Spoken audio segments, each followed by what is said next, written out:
दोस्तों, बिहार के अररिया जिले में निर्मित हुआ 12 करोड़ की लागत का पुल धड़धड़ा करके नदी के अंदर गिर जाता है। बिहार के अररिया जिले में बकरा नदी के ऊपर दो इलाकों को जोड़ने के लिए बिहार ग्रामीण विकास मंत्रालय के द्वारा इस पुल का निर्माण किया गया था और निर्माण पूरा हो चुका था। यह पुल अपने उद्घाटन का इंतजार कर रहा था और इंतजार करते करते शायद थक के चूर हो गया होगा, इसीलिए गिर करके उसी नदी के बीच में दफन हो गया। इस पुल को गिरने की जांच जो है बिहार ग्रामीण विकास मंत्रालय ने जांच करने के लिए एक कमेटी का गठन किया। कमेटी के गठन के बाद इसमें आशुतोष रंजन जो इंजीनियर साहब मौके पे जांच करने पहुंचे थे, उनकी प्रथम दृष्टया जो जांच रिपोर्ट आई है वो हम आपको बताएं। इससे पहले हम आपसे अनुरोध करना चाहते हैं कि अगर कोई भी हमारे दर्शक हमारे इस वीडियो को खड़े होकर देख रहे हैं तो कृपया बैठ जाए कहीं पे, क्योंकि कारण जानने के बाद जो आशुतोष रंजन जी ने कारण बताया उसको जानने के बाद आप हंसते हंसते गिर भी सकते हैं, शायद इस पुल के तरीके से। आशुतोष रंजन जी ने आज तक को अपने दिए हुए बयान में बताया कि यह पुल नदी की वजह से गिर पड़ा। अब समझ में नहीं आता है कि नदी की प्रवृत्ति बिहार ग्रामीण विकास मंत्रालय को पहले से पता थी कि नदियां अपना मकाम बदलती है। अगर यह प्रवृत्ति पहले से पता थी तो पुल ऐसा कैसे निर्मित हो गया जो निर्माण होने के बाद इस तरीके धाराशायी हो गया? यह सवाल सरकार से कौन पूछेगा?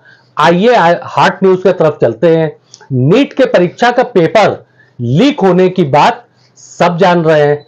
बिहार सरकार की ईओडब्ल्यू शाखा ने कुछ आरोपियों को गिरफ्तार किया है, हिरासत में लिया। उन्होंने पूछताछ में इस बात को कबूल भी किया है, मगर केंद्रीय शिक्षा मंत्री धर्मेंद्र प्रधान इस बात को मानने को तैयार नहीं है। मानेंगे क्यों साहब कि नीट का पेपर लीक हुआ, अच्छा खासा हंगामा चल रहा है। इसी बीच में एनटीए ने यूजीसी नेट की परीक्षा को रद्द कर दिया है, कहा अभी हम परीक्षा नहीं करवाएंगे। नीट के पेपर लीक होने के बाद बिहार के उप मुख्यमंत्री ने इसका सारा जिम्मा तेजस्वी यादव को ऊपर डालते हुए प्रेस कॉन्फ्रेंस कर दिया और प्रेस कॉन्फ्रेंस करने के बाद उन्होंने कहा कि यह पेपर लीक तेजस्वी यादव ने किया था, गेस्ट हाउस तो तेजस्वी यादव ने बुक किया था।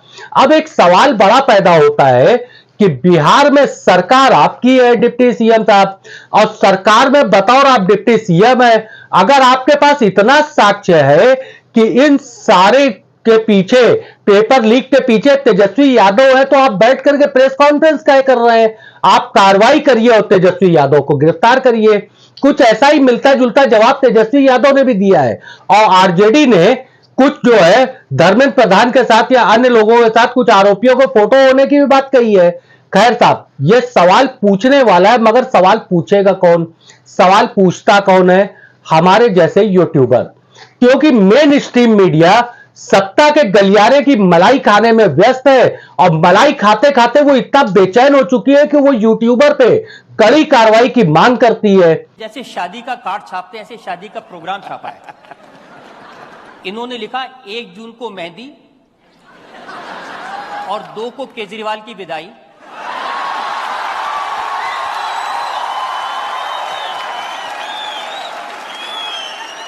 4 जून को ब्रेकफास्ट और उसके बाद हल्दी और लंच पे रोना धोना शुरू।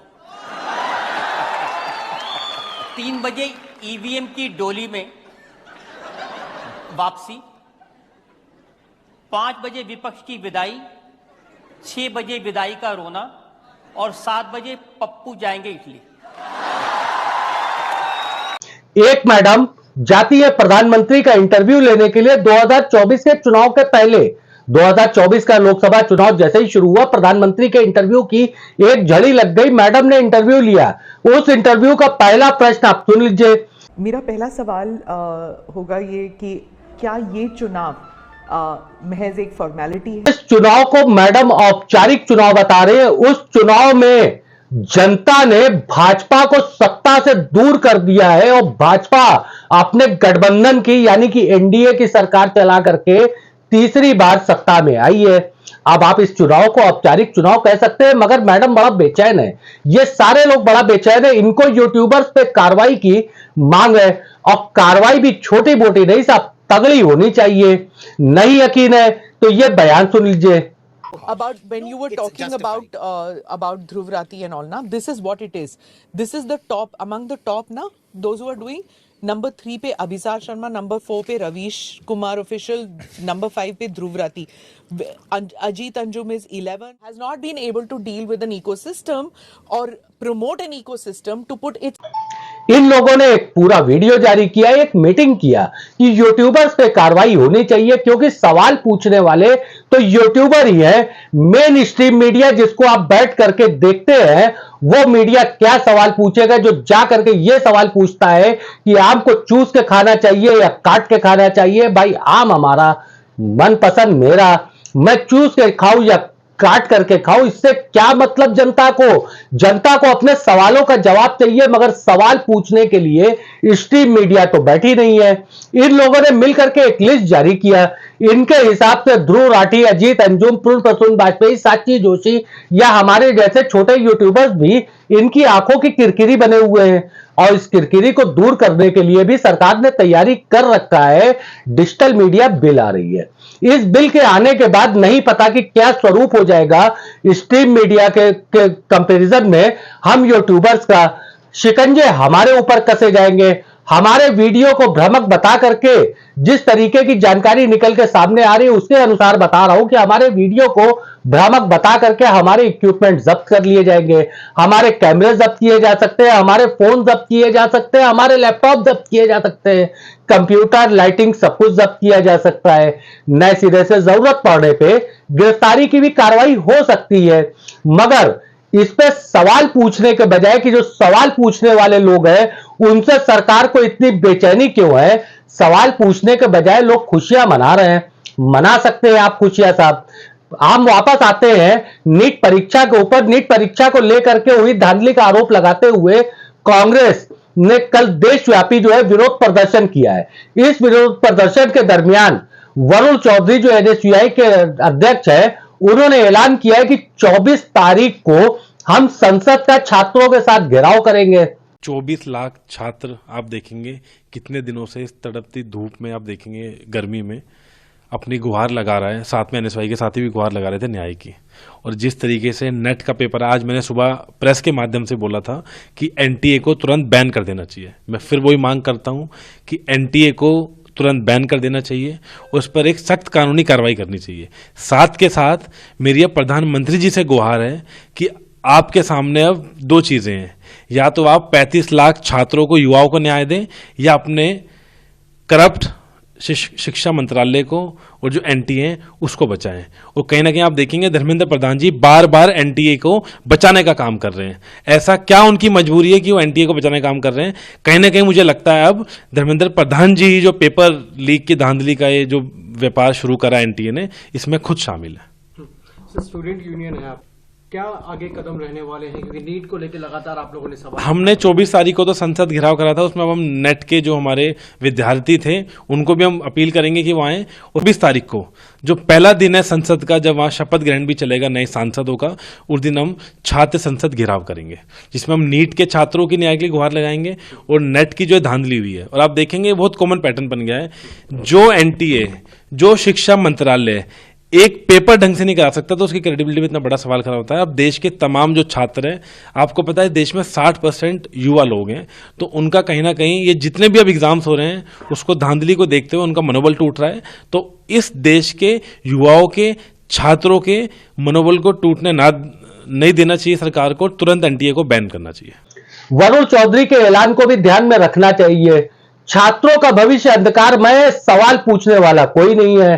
ट्रेनें दुर्घटनाग्रस्त हो रही है। अश्वनी वैष्णव साहब रील बना करके ये बताते हैं कि 2 इंजनों के बीच में जो है इस तरीके की टेक्निक लगाई जा चुकी है कि ट्रेनें आपस में लड़ नहीं सकती हैं। उनसे सवाल पूछने के बजाय आपका मीडिया बैठ करके टीवी पे इस डिबेट को दिखाता है कि अमुक सरकार के समय में जो ट्रेन दुर्घटना हुई थी उसमें ज्यादा लोग मरे थे, अभी कम लोग मरे हैं। मरे तो दोनों समय थे, और मरने वाले आम नागरिक थे। इस देश के आम नागरिक, हर मरने वाला व्यक्ति किसी मां का लाल था, किसी सुहागन का सुहाग था, किसी बेटी का बाप था, किसी बेटे का बाप था, किसी भाई का भाई था। मौत में भी फर्क करने वाली मीडिया को आप कितना सराहते हैं, आप खुद देख लीजिए। लगाम तो हमारे ऊपर लगने वाली है। खुश तो वो भी चपड़गंजू है जिनको पता ही नहीं है कि डिजिटल मीडिया की कैटेगरी में वो भी आएंगे जो आज तक इंडिया ब्लॉक को इंडिया ब्लॉक ना बोल करके इंडी गठबंधन बोल करके काम चलाते थे। खुशियां वो भी सेलिब्रेट कर रहे हैं। करते रहिए साहब, जब तक हमारी जुबान चलती है, हमारी कलम चलती है, हम शासन सत्ता और प्रशासन से सवाल पूछते रहेंगे। वैसे जावेद अख्तर साहब के एक बड़ा खूबसूरत से जो है नज्म हमको याद आ रही है, किसी का हुक्म, नया हुक्मनामा, कि किसी का हुक्म है सारी हवाएं हमेशा चलने के पहले बताए कि उनकी सिमत क्या है, किधर जा रही हैं। किसी का हुक्म है सारी हवाएं हमेशा चलने के पहले बताएं कि उनकी सिमत क्या है, किधर जा रही है। हवाओं को बताना यह भी होगा, चलेंगी तो क्या रफ्तार होगी। और ये दरिया की नहरें जरा अपनी सरकशी कम कर ले, अपनी हद में ठहरे। उभरना फिर बिखरना, बिखर के फिर उभरना, गलत है ये उनका हंगामा करना।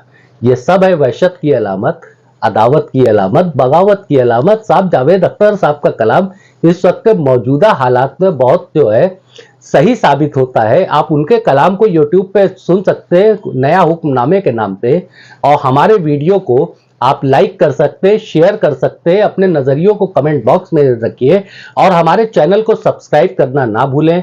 मैं तारिक आजमी, अल्लाह हाफिज।